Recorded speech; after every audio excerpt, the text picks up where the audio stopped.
All right.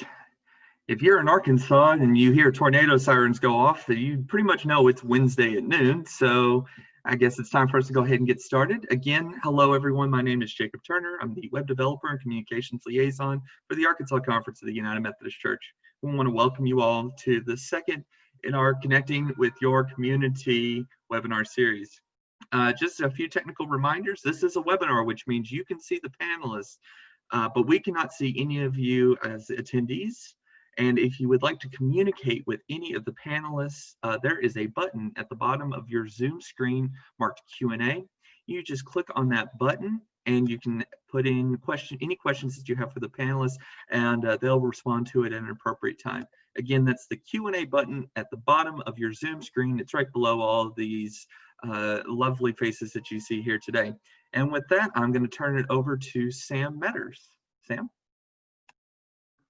Hi, everyone. We are so thankful to have you today. Thank you all for joining us. I'm thrilled that our panelists are here to bring you an enlightening discussion on literacy as a poverty alleviation strategy, as well as talking about school and church and community partnerships. For those of you who don't know me, I'm Reverend Sam Metters, and I'm the community coordinator for the Delta Project of 200,000 More Reasons.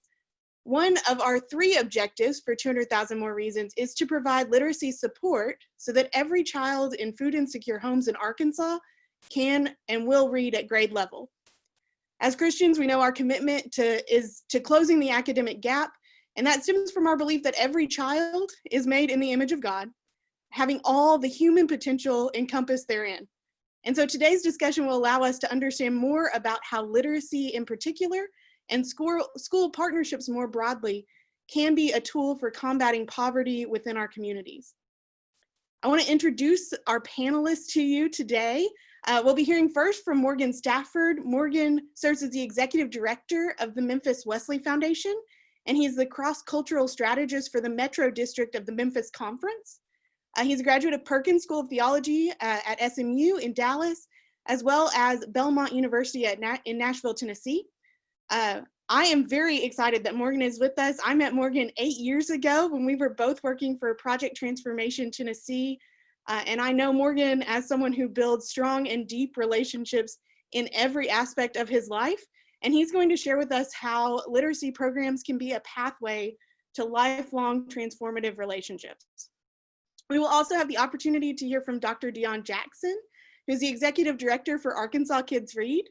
And Arkansas Kids Read is a nonprofit organization based in Little Rock that is a literacy nonprofit with the vision of ensuring that all of Arkansas's children read on grade level by the end of 3rd grade. She's worked in the field of education for over 20 years, and her experiences in the field include serving as a public school teacher, a professor, and higher education administrator. She earned her doctorate of education from Baylor, a master's of science in education at UCA, and her Bachelor of Arts from Hendrix College. Dr. Jackson has a phenomenal presentation for us today about the impact of literacy on the children of our state, and so she'll be sharing that with us. We are so grateful you're here, Dr. Jackson. Last but certainly not least, we'll hear from Mr. Jared Williams.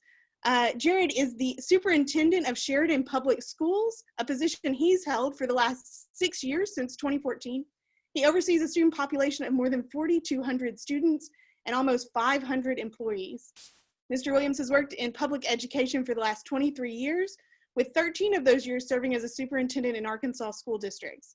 Prior to being at Sheridan, he was superintendent at Bauxite and Pangburn school districts. And throughout his career in public education, he's served as an elementary school principal, middle school teacher, gifted and talented specialist, behavioral specialist, and transportation director. He has his bachelor's and master's in education from Harding University, and he has completed graduate and postgraduate studies in the field of gifted education and educational leadership.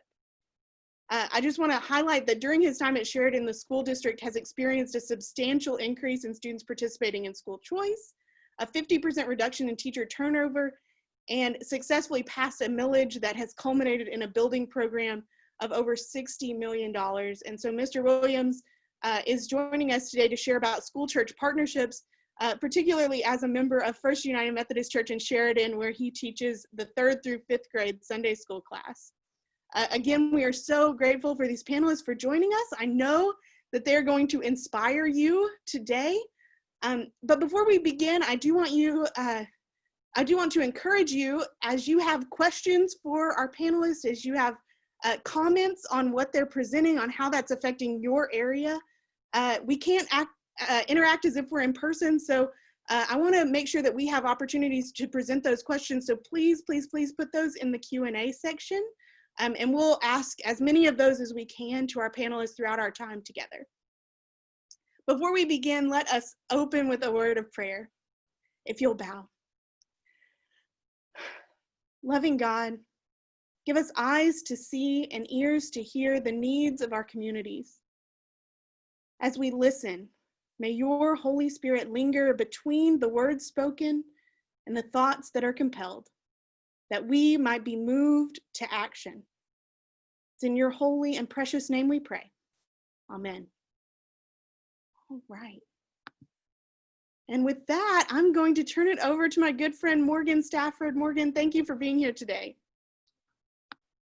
Hello, everyone. I am so grateful for the opportunity to be here with you all today, and especially thankful for my friend, Reverend Sam Metters, for the invitation. So 8 years ago, as an undergraduate college student, I received the opportunity to intern for the summer with a new organization in Nashville called Project Transformation Tennessee. I learned about this opportunity through my campus minister at the Wesley Foundation at Belmont University. While I had no plans to pursue ministry as a vocation, I was eager to spend the summer working with children, staying busy, and earning a little bit of money. And so I entered that summer with confidence.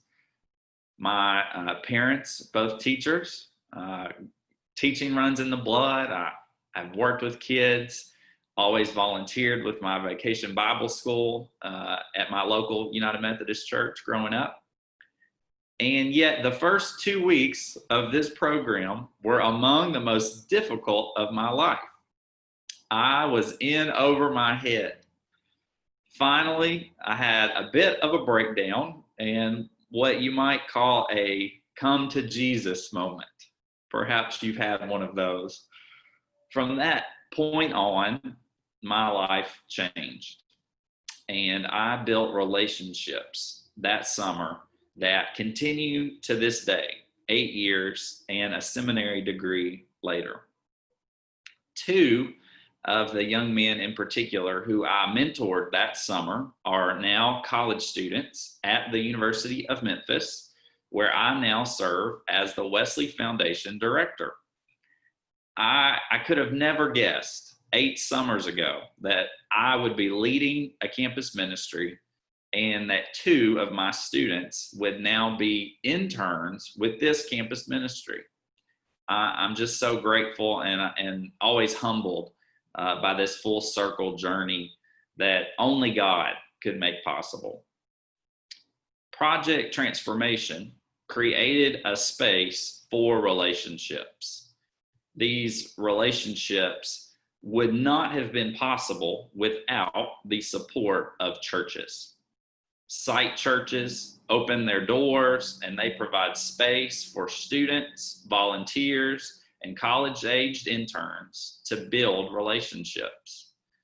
Partner churches provide reading volunteers, dinner volunteers, and needed financial support to make these literacy and enrichment programs possible. These types of collaborative ministries do not happen without our connectional church operating at its best. Together, we can do so much more than if we attempt to do this ministry siloed. I would not be serving in ministry today without the support of churches and people like you who make the decision to invest your time and your resources in this important work. So I just want to thank you for the opportunity to share, and I'm excited to hear from the other panelists today. Thank you.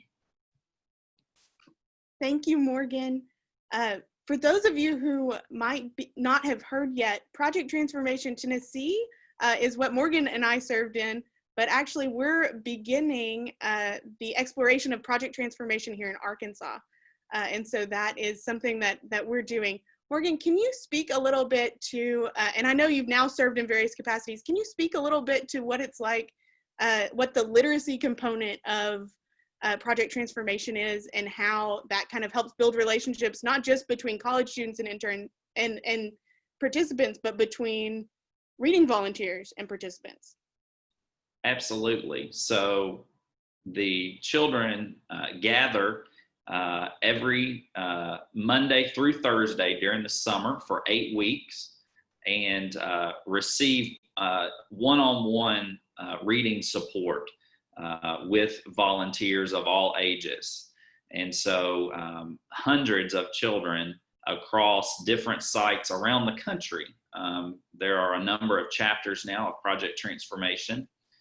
Even this summer, when most programs around the country were forced to go virtual, they were still able to provide resources and support so that students could get some virtual support in their reading. And so we know that those reading levels are so important, and if we're not able to reach children before 3rd grade, we know those statistics, and I think we're going to hear a little bit more about those later on. But the churches provide the support, the space, and really open their doors so that these college-aged interns, along with local church volunteers, can work together to emphasize that reading experience for the students.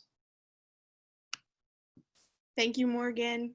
And we certainly are going to hear more about literacy and how that impacts our communities. Project Transformation is just one way that literacy programs work throughout the country, but throughout our state. And so Dr. Jackson is going to share with us kind of what she does and why literacy is such an important piece of the puzzle when it comes to understanding poverty and how we help those who are living in poverty. Dr. Jackson. Thank you so much. It's a pleasure to be with you all today to share a little bit about Our Kids Read and the work that we do to promote grade level reading success in the state of Arkansas. I thank 200,000 more reasons for the opportunity to share with you today. Next slide, please. At Our Kids Read, our vision is to make sure every child reads proficiently by the end of 3rd grade. We are an organization that was founded in 2012, and we were actually founded in Central Arkansas by a group of church pastors and business leaders who actually came together under the Nehemiah Network and saw the need for more literacy enrichment in our city. Next slide. So I was asked to talk a little bit about our current state of literacy. And the data that I present to you today is based on the end of school year 2019 and information that was gathered and reported through the Aspire Arkansas report. One of the things that we want to keep in mind is that among Arkansas's 3rd grade students, only 38% of them read at or above grade level. And I've broken down some numbers for you to kind of see, well, what does this mean in different parts of our state? You can see a map on this PowerPoint that shows areas, and the darker the color, the higher the concentration of students reading on grade level. For instance, in Pulaski County, in our traditional public school students, 34% of students are reading at or above grade level. Jacob, if you'd click, please. And in Hot Springs and Pine Bluff school districts, 33% and 13% respectively are reading on grade level. I talk about Pulaski County, Hot Springs, and Pine Bluff in particular because those are areas that we serve through Our Kids Read. But when we think about the state in general, the reading proficiency ranges from 3% of 3rd graders reading on grade level all the way to 69%. So some great disparity there. And I should point out by the year 2019, we did see 1% improvement in our students' scores. That means 942 more students were reading on grade level as compared to the year before. But one of the things that we continue to struggle with is that 38% is a failing grade. We've all been through school. We know that 38% is not acceptable. And even when we think about on the national level, about a little over 40% nationally are reading on grade level. That's still unacceptable. And so we're really working to think about this crisis and how to move our state forward in dealing with the crisis. Next slide, please. One of the other things that I'd like to point out about the current status of literacy in our state is that we begin to see disparities as it relates to different demographics of students. And so this slide shows by race and ethnicity, students in third grade and the percentage of them in that subset that are reading on grade level. You will note that just about 22% of Black and African American students in the third grade level are reading on grade level, and then 28% of Hispanic or Latino students are experiencing reading proficiency. Next slide, please.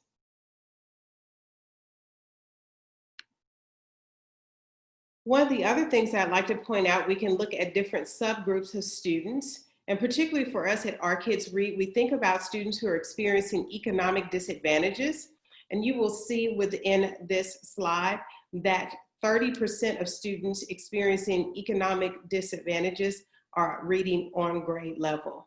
And so for us, that's a concern. You can also see in this slide other demographics that are listed, whether a student is experiencing homelessness, whether a student is an English language learner. And so the fact is, among all these students, the only students who are experiencing great success in these subgroups are our students who have been identified as gifted and talented students. And so when we think about 200,000 more reasons, when we think about our churches and our communities, and we think about the service that we want to provide, we really have to begin to think about what are the populations of students that are struggling? Is it students who are homeless? Is it students experiencing economic disadvantages? Are they students of color? And really think about how our outreach attempts are reaching those students. Next slide, please. So one of the things that Aspire Arkansas points out, but that we like to point out at Our Kids Read, is how critical it is to think about the school experience, especially third grade. Many of the milestones for learning how to read, as we begin to think about those 5 pillars of literacy and the early phonics, the phonemic awareness, developing fluency and comprehension of vocabulary, many of those skills are taught very strongly up through third grade. And so those milestones are important. And that's why we have the Arkansas Campaign for Grade Level Reading. We have Our Kids Read, and others who really focus on third grade reading level, because we really want to make certain that our kids are experiencing those successes by third grade. You will sometimes hear this phrase, students learn to read by third grade in order to read to learn beyond. And that's a great catchphrase, but I also often tell people that if you've gone through school all the way through college, you know, you're still learning how to read in 5th grade, in middle school, in high school, and even in college and beyond. And so there are different reading strategies that we continue to learn beyond third grade that we need to keep up, because if we don't reach out to those students, they will continue to just read on third grade level, or just read on 5th or 6th grade level. So that's why we're also grateful for all of those literacy nonprofits and community organizations that work to support reading support for middle school students, high school students. That is very important. Just briefly, I want to talk a bit about our work at Our Kids Read. As I mentioned, we are a literacy nonprofit, and what we do is we provide one-on-one tutoring for students, and this tutoring is free of charge. We have a program both in schools and out of school where we work after school and in the summer with students. And right now we've gone virtual even due to the pandemic, and that expansion has been awesome for us. Besides the reading support that's provided by our volunteer or trained volunteer tutors, we also do book giveaways. Every student that we tutor, if they're virtual, they have access to thousands of online ebooks. If they're an in-person student, they end the term with us with 8 free books that they get to use for their home libraries. Some of our students have never had books in their home. And so that's important because that access to books provides support not only to that student, but that student's family. There are many students that we give books to and they're like, my cousin read it yesterday and my sister read it today. And so we know by putting text into books, we're not only impacting books into homes, we're not only impacting that one student, but other family members. We also host events such as our literacy hoop session that you see a picture of there with Moses Moody. It's an opportunity where we infuse basketball and reading. It's our summer reading challenge end of year event. And students, we have a book reading competition. Students leave with free books. They learn more about literacy while having fun with basketball. Just to let you know a little bit about our impact, last year we had 320 students that we served utilizing 160 volunteers.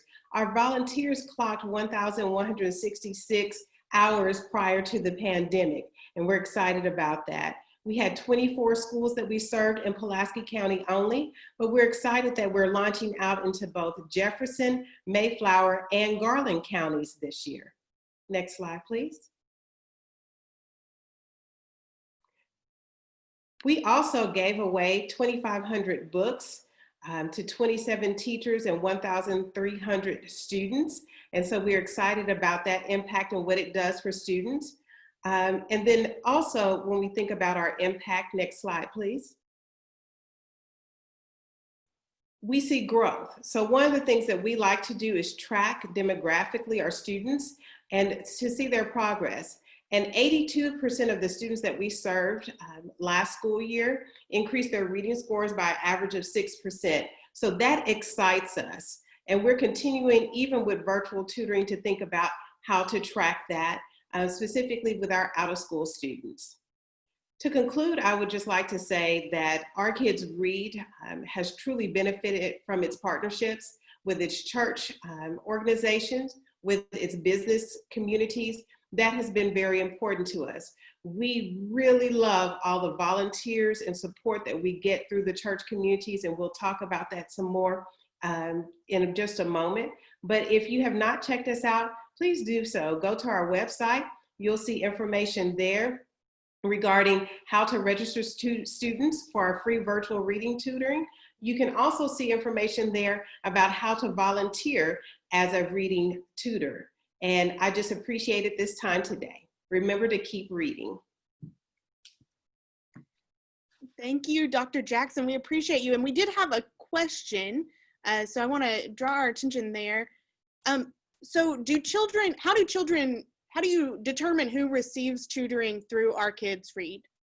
That's a very good question. Thank you, Reverend Metters, for that question, and for whoever asked that question.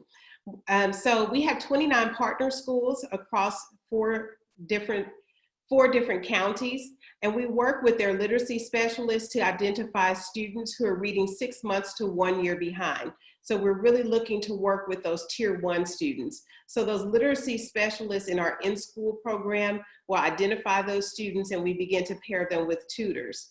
Well, one of the things that we have done because of our virtual world now, is the fact that we can now serve students outside of the 10 to 20 that we would serve in a school, or the 160 we would serve. And so those students, when we say go online and register, anyone from any of our Arkansas communities can register. And people are like, wow, really? Yes, really. But when I say that, I also need to say, we need folks from your community to volunteer also.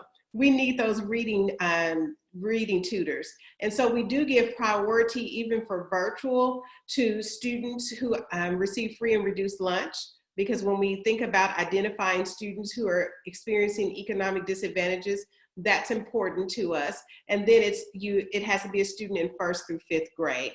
And so for virtual, it's endless, depending on the number of tutors that we have, the students that we can serve. But for our school partners, it's through their literacy specialists. Excellent. And we also had a question about how to become a tutor. They can go to your website. Is that correct? Is there anything they have to do in particular? What they have to do is just go to our website, www.arkidsread.org, click on the volunteer tab, and you will see register as a volunteer. And all the information is there. We're having our first actual training sessions this weekend, and they will continue through early October. And you will have the opportunity to sign up to serve now or the spring, winter, summer. And it's as easy as that. You go through training and complete a background check. And for in-school, the process will be similar, but we open that registration earlier. So say you're in Jefferson County and you want to support Pine Bluff, we will have open registration for in-school once our school is clear for us to be in schools. Thank you so much. We appreciate your time. And I recognize that this summer we were scheduled to start some summer literacy programs at some of our partner churches and did not get to do that. And so we're really looking forward to some opportunities for that next summer. And if anyone out there, if your church is interested in becoming a site and you want to hear more about that from us or from Dr. Jackson, you are welcome to do that. Contact 200,000 More Reasons, and we'll give you some more information about some of those opportunities as well coming up. Thank you so much, Dr. Jackson. We still have questions pouring in, I know, but we're going to keep moving forward. And I want to turn our attention to Mr. Jared Williams, and he's going to share a little bit about school-church partnerships and how that has made a difference for his community. Thank you, Reverend Metters. Appreciate y'all asking us to speak about the successes we've had in Sheridan. To give you a little back history, several years ago, like many communities in Arkansas, there was a summer feeding type program going through the DHS system. Sheridan did not have one, the Sheridan School District, Grant County. So the Sheridan First United Methodist Church started coordinating it. With DHS and those regulations, it was felt that we were not meeting the needs of all kids, whether they needed 2 meals or sibling needed a meal or et cetera like that. So Sheridan First United Methodist Church decided to go out on their own, raise donations, and fund it without DHS, and just a true donation-driven summer feeding program. Went well. Sheridan First United Methodist paid for the coordinator of that, and every year the program grew and reached more and more children, which is what everyone's goal is. Fast forward to the pandemic of 2020, and we got out of school March 12th. Jefferson, Saline, Grant counties were those all that were sent home that day with very little notice. So we started mobilizing, what can we do? We were able to feed without logging a meal towards a child's name, just a child count of food. So the school district started feeding, utilizing our bus drivers. When bus drivers went off contract, we switched to the Sheridan First United Methodist model of the summer feeding program with the coordinator and the slew of volunteers. For the summer, March 13 through the first week of August, 201,000 meals were served, which is a huge amount. The month of May alone, we served 50,000 meals. June and July hit the 46 to 47K mark each month. Those were dispersed 3 days a week, 2 breakfast and 2 lunch per day. And then on Friday, you took 3 meals, 3 breakfast and 3 lunch per day, all volunteer driven, which speaks huge. Reverend Metters wanted to speak, why is it successful? And just from my point of view, from a school administrator, and then looking as a member of the church and a member of the community, I think you have to look first what resources you have, whether it's human capital, financial capital, or just the people alone, and how can you sustain what your initiative is. Because we start out many times gung-ho, and then as things get hard, vacations in the summer start to happen, you build a need, you create the need and you can't sustain it and take care of those children. And that's the last thing you want.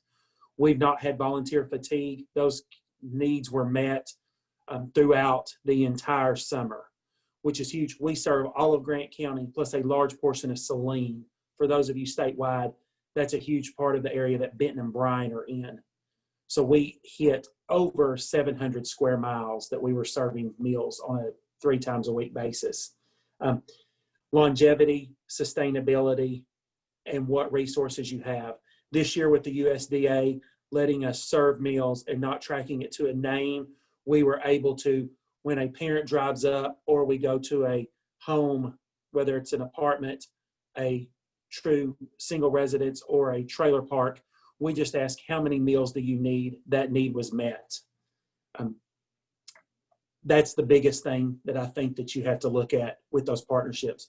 Working with the school district could not have provided these meals had the USDA not came in on this level, because we would have had to track each meal to a Samantha Metters, a Jared Williams, and a specific name, or we would have been out of compliance and lost our feeding program through the school year for lunches. So having that lobbying, we had a huge lobbying effort nationwide that 2 weeks ago resulted, we're able to feed all kids free through December 31st. That is huge. Using your voice, and I think it was a nationwide voice that got USDA to come back and do that for the entire nation through the fall semester. That was huge. And then working with the school to meet the need and not create more work that creates a liability that could get the school district in trouble later on.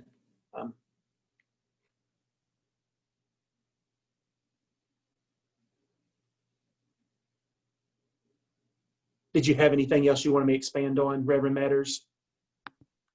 Thank you so much for sharing, Jared. Ma'am. I think, can you speak a little bit, and this is one of our first questions, but can you speak a little bit to who you see as being good church connections, or people in churches who are great to connect to schools, or who, if you were the pastor of, any town, United Methodist Church, who would you go to form a partnership at your local school district? Who are some of the people you should be asking for? And we're a small town with a large school district. Our population equals the same as our school district equals the same as our town. So we are a small group. Just knowing that I have resources when a need arises, I don't need as much 20 pairs of shoes in my closet in my office as when my counselors, our social worker, our mental health coordinator, or principals, or if it gets to my desk of a need, I need a text list. And I have this because I brought all the pastors in, we fed them, we talked. I will email that, need a size 13 shoe. The only issue, and it's a great issue to have, I might get 5 pairs in the next 2 hours. But my goodness, we took care of that child. That's what you need, is accessibility. And we're also engaged with our phone. You need to be able to text and meet needs as they hit you randomly going through the building.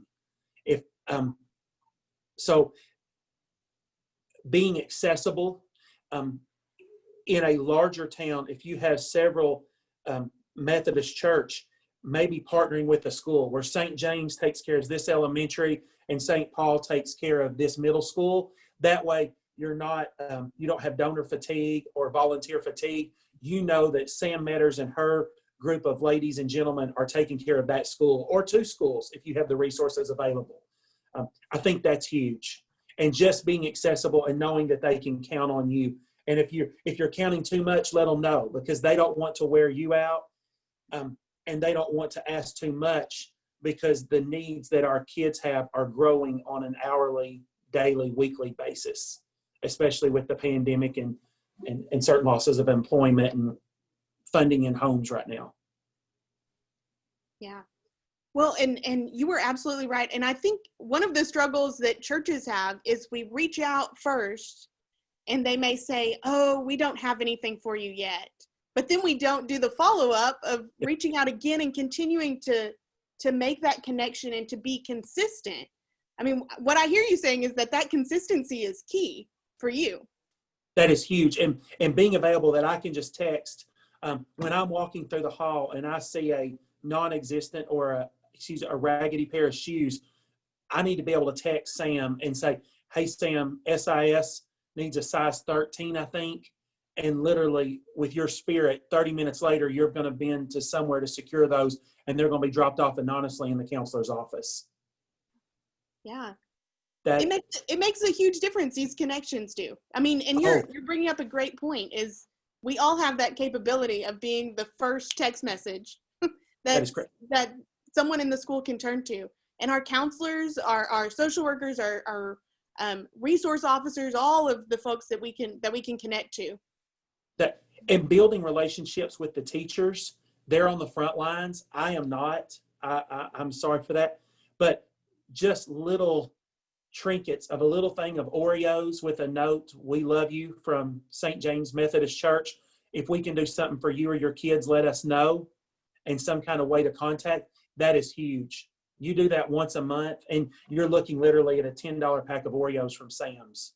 So it's not a huge expense, but that puts your name out there, and over, letting them know that you're a resource to walk in the trenches with them to serve children. That is a great suggestion, and that is certainly something all of us can do, Jared. Thank you so much. Yes, ma'am. And we're gonna move on into some of our questions, and I want to make sure that we kind of point some of these out and point some of our of your questions out. So if you have them, make sure you put them in our question and answer section. But we did have one that I didn't get to. So Dion, Dr. Jackson, can you tell us what a lack of literacy means in terms of, if we're thinking long-term about what does it mean, you know, if we're not reading on grade level and we're graduating from high school, what does the future look like for that student? One of the first things I will say is that the lack of literacy can lead to not graduating from high school. So it begins to impact students early on. When we look at our data regarding high school graduates, one of the things that we see is that there's a high population of students within that demographic who do not graduate because of lack of literacy skills and lack of what they needed in order to succeed to graduate. The other thing that begins to do is to begin to impact our workforce. And so when we talk about college and career readiness and workforce readiness, many individuals in our workforce speak to the need of literate individuals to work in their businesses and organizations. And so it begins to impact an individual's ability to secure a stable job and provide support for themselves and or their family. And so we have to think about high school graduation rates and the ability to graduate high school. If we don't have that ability, then that's also impacting our workforce readiness and enough folks to work in our workforce. There's also research out there regarding third grade reading level and impacts on crime and the prison population. And so oftentimes people will kind of cite the fact that we know, I've been a public school teacher, and I know what it feels like to have a student who is asked to read something and cannot. And I know what it feels like to have students who act out because they prefer to act out and get sent to the office than to be embarrassed because they can't read well. And trying to navigate this, developing reading skills with a student while not embarrassing them so that they can grow. And so oftentimes when we begin to look at those statistics about illiteracy as it relates to the prison population, one of the things that we have to begin to realize, many of those things started within our schools and behavior issues. And sometimes with those students, those behavior issues are because of things that they're trying to avoid in the classroom. But while avoiding those things in the classroom, they're not having the opportunity to gain the literacy skills that they need. And so it has significant impacts. And so as we're talking about poverty and links to poverty if we do not have a high school diploma that allows us to get the job that requires a high school diploma. If we do not have the literacy skills to read the job applications or to communicate effectively, submit a resume that's necessary for the job. If we're in trouble and in and out of prison, all of those things can lead to not having the resources and access to the job opportunities that individuals need in order to avoid poverty. And so literacy is one of those key elements to prevent poverty for that reason. Thank you so much. That I had never thought of it that way. And I hope I'm not alone in that, but I had never thought about how behavior issues are linked to kind of this avoidance of things in the classroom, and how much of an impact that makes when we really are addressing that root cause in a way that is loving and caring and recognizing the true human potential of every person, right? We see people who struggle with certain things. We all struggle with certain things, and our job really as the church and as people of faith is to step in and not, chastise, but to really be there and be with people and help them find some ways to get out of that. Thank you so much, Dr. Jackson. And when you talk about this as a long-term commitment, I'm seeing this as a piece of economic development even for our regions. We've seen, and Morgan, your story highlights this, we've seen in many regards how this is not an overnight experience, but this is truly something that we invest in very early, and then we see kind of the results of that a long time later. So Morgan, you shared a little bit about some of your students who were students with Project Transformation who have now come to the University of Memphis. When you think about that journey, what were the key aspects of was that relationship, was that, academic help, was that having things to do over the summer? Like, how does all of that piece together in your mind to help kind of make this a long-term reality of changing lives? I think relationship is always key. Mentorship is extremely important for our young people, and I think through these types of programs and opportunities, those mentoring relationships can build. I think there's also the importance of community, right? Surrounding our young people with as many caring individuals as possible. I can remember, I worked with, for these young guys, it was partnering with their parents, partnering with their pastor, going to school when they invited me to come be a part of something. I had phone calls with coaches. It was, a holistic effort to surround them with as much care, and then just being able to kind of help fill a gap when there was one. If it was going to a soccer game because mom had to work, then, if I was able to, I could go to the soccer game. Helping just fill those gaps with the other caring individuals. I think that web of relationships and providing that safety net for our young people is extremely important. You're absolutely right, Morgan. That safety net is something that we often take for granted in terms of often those of us, especially those of us who grew up in middle class or upper class households, we take for granted that we had a lot of people who were looking out for us. We might not have liked it because they might have called mom or dad when we were getting in trouble in the community, right? In our small towns that we grew up in, perhaps, or maybe that was just me. But there is a level of recognizing that we all need that, and that's really where churches can step in to build relationships, not just with schools, but with individual students, to help not just grow in literacy, but really the basis of this might be literacy, but the reality is that it's impacting every level of people's lives. We've talked about some of our questions kind of that we pre-prepared, but I want to make sure we address this, but what accessibility issues should we be aware of as limits to learning right now? And how have those been impacted by COVID? Have those been impacted by the pandemic? And what is it that churches can do to kind of fill in the gaps?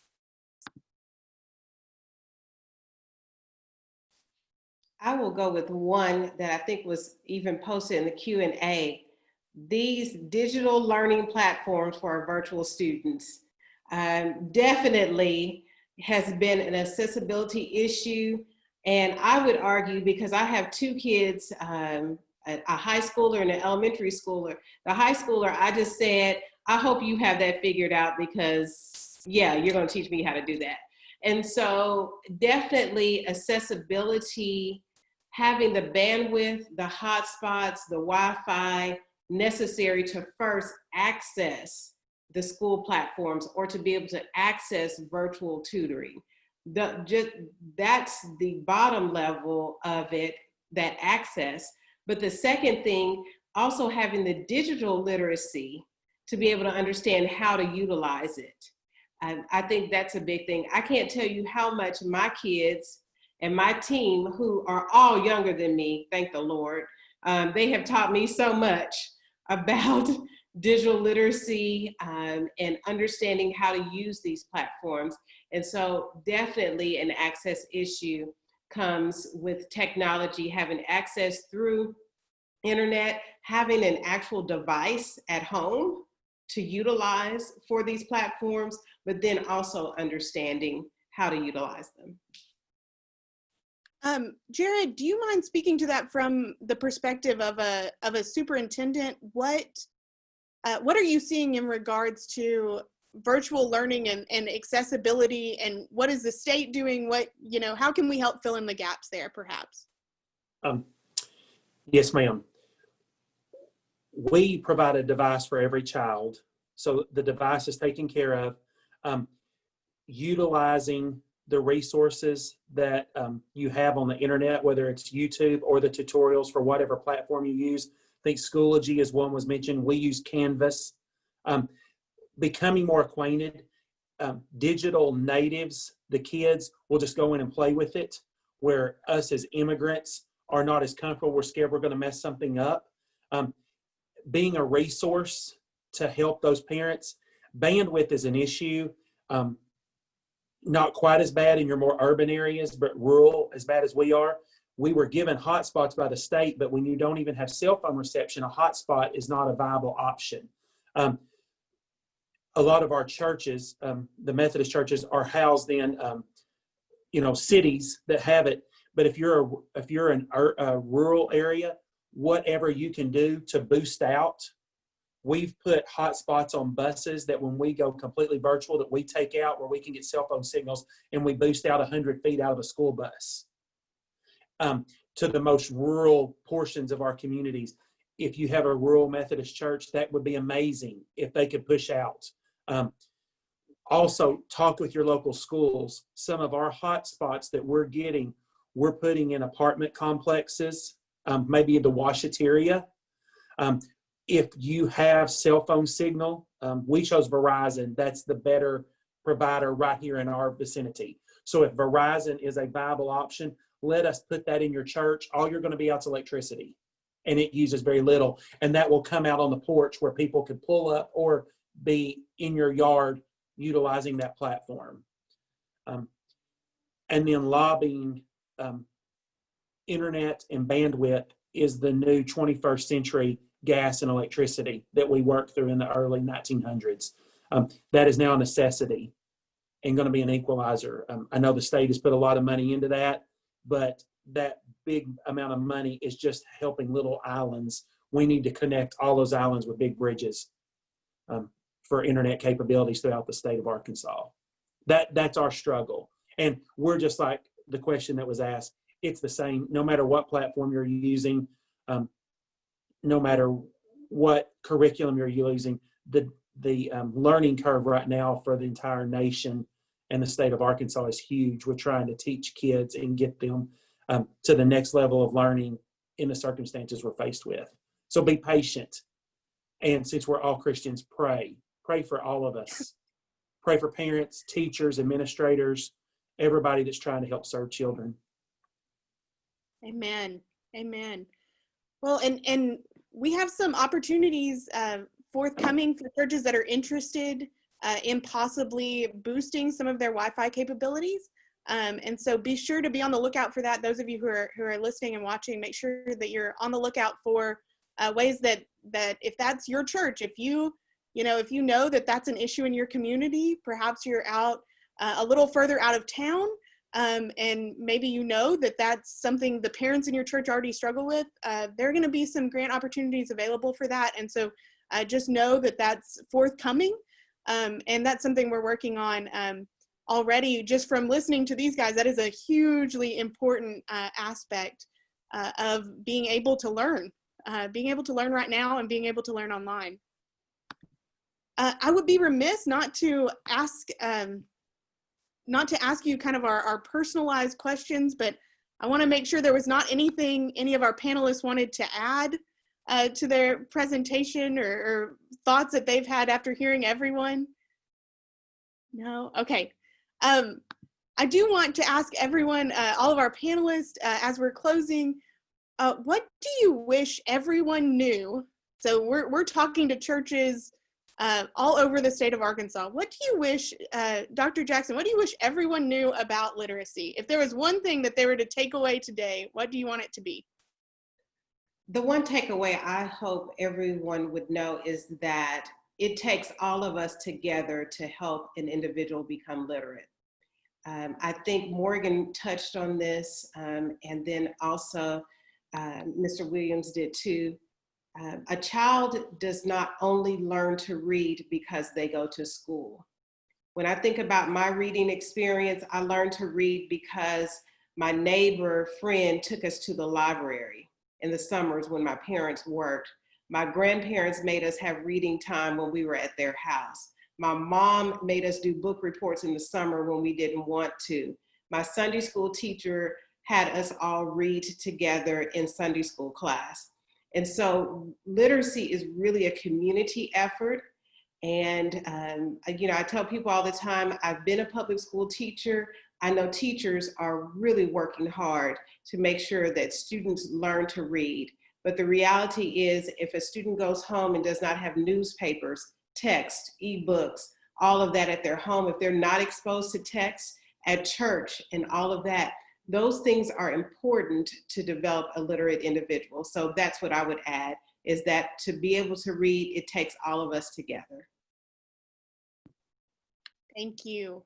Thank you. It certainly does take all of us, and I'm grateful for all of us being together today and for your presentation and for helping us understand that. Thank you, Dr. Jackson. Morgan, what would you like everyone to know? What do you wish every person on our webinar today would know about forming relationships through these types of programs? I just want to speak from the spiritual or theological perspective and just say that, I believe fully that God calls us to build community and to be in relationship with our neighbors. We are called to the margins, and we are called outside of our comfort zones because that is in the footsteps of the one who we follow, and that's Jesus. So God is at work, and we know that God can use us during these changing and challenging times to be able to impact lives, especially the lives of young people. So our role is to simply say yes to God and yes to the opportunity to be in relationship with others. Amen. Amen. Thank you, Morgan. And Jared, if you would answer our question for you, which is, what do you wish every person knew about connecting to their schools? What one takeaway would you hope that they have to be inspired to connect with their local school district? It takes all of us. It's all of our charge to raise productive citizens who are going to pay it forward for the next generation. No matter what your path that you come from, it's all of us in it together. Well, you have heard it, folks. It takes all of us. It takes all of us doing this work. It takes all of us from schools, from nonprofits, from churches, working together to make sure that our kids are taken care of. We are so grateful for you being with us today. We will have resources available to you on the website. You can find those at arumc.org and on the 200,000 More Reasons page. Those resources will be available. I've also alluded to this, but our 200,000 More Reasons grants that are for the fall will be launching today as well. And so we want to make sure that those of you who are, you can apply for grants of up to $2,000 for your congregation, and this is for United Methodist congregations throughout Arkansas. We are prioritizing this year all three of our objectives, which includes literacy. So if you're sitting here inspired to start a new literacy project, definitely write a grant around literacy. But we're still doing feeding ministries, literacy, and promoting healthy, stable families. And we hope that you'll join us again next week as we talk about promoting healthy, stable families and how to do ministry with our neighbors. So we are, again, so grateful. If you want more information about the grants, you can contact me. You can contact Mary Louise Dassinger, who is the coordinator for 200,000 More Reasons. And you can visit the website and get more information there as well. Panelists, we appreciate your time. We thank you all for all that you've done for us. We're going to stay on a little while if people want to ask some more questions. But otherwise, we appreciate all of you. And I'm going to close us with a word of prayer. Holy God, as we go from this place and from this space, we ask that you would bless us in our journeys, that you would empower us to connect with one another and to serve one another and to recognize our neighbor as ourselves. Lord, that we might truly be your hands and feet in our communities and throughout the world. It's in your holy and precious name we pray. Amen. Thank you so much. If you have, let's see. Got some thank yous. I wanted to share my favorite resource we have besides the grant application. And that is a book by, I'm going to say her name backwards maybe. It's either Nicole Fulgham Baker or Baker Fulgham. But she wrote a book that has really touched Sam and myself about educating all God's children. That there's a link on our website for that. She provides a theological grounding for why we must do the work of educating children and closing the academic gap. And then she talks about how she's gone about doing it. So please look at the website and look for some resources. We also have a great wealth gap in simulation, racial wealth gap simulation tool that really gets to the heart of systemic poverty, and especially for those of us who didn't experience it growing up, or our parents haven't talked to us about it. It's an powerful tool to teach us why systemic racism has persisted for so long. And I'll add to what Mary Louise was sharing. We both have just fallen in love with Educating All God's Children as a book, and this whole idea of being made in God's image and having the full human potential that is given to us by a God who is infinite in wisdom, right? There's a potential there for all of us who are made in that image, and that even though sometimes it might not be that we are educated, as you said, Dr. Jackson, through school alone, we find different ways in which education occurs and different ways in which we as Christians can connect those dots. And so we're really grateful for that. Right. I'm not seeing many questions, which I think means you did a fantastic job presenting. So I want to honor our time, and we thank you so much for being with us. And again, we will have this available for those of you who are joining us tomorrow, hopefully on our YouTube channel, so that you can see that, as well as posted to our social media. And again, blessings on your journeys. Thank you so much.